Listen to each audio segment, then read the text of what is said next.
আসসালামু আলাইকুম বন্ধুরা। ব্রাদার বাটন হোল মেশিনে যদি ইরো 651 আসে দেখেন এভাবে, তো কিভাবে সহজে সমাধান করবেন সেটাই আজকে দেখে নেন। দেখেন এটা নাইফের কারণে, যদি নাইফ যদি হোল না করতে পারে সেক্ষেত্রে এটা হয়। তো এটা অনেক সময় এখানে দেখেন, আমি দেখাচ্ছি এটা খুলে, এখানে নাইফটা যদি জ্যাম থাকে সেক্ষেত্রেও এটা হয়। দেখেন আমি নাইফটা ফ্রি করে নিচ্ছি, দেখেন খুব ভালো করে এভাবে হাত দিয়ে পাঞ্চ করে করে একটু ফ্রি করে নেবেন।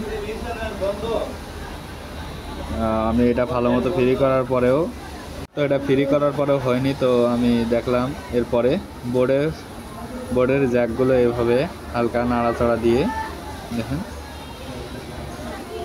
এভাবে হালকা সব কিছু খুলে খুলে আবার লাগানোর পরে এটা ঠিক হলো। হ্যাঁ, এটা এই দুইটা কারণেও হয় সাধারণত। তো ভিডিও ভালো লাগলে অবশ্যই একটা শেয়ার করে দিন। দেখেন এখন সুন্দর মতো নাইফটাও মারতেছে, প্লাস মেশিনে আর কোনো ইরোর আসে না। হ্যাঁ, সুন্দরভাবে নাইফটা মারতেছে। ভিডিও ভালো লাগলে অবশ্যই একটা শেয়ার করে দিন।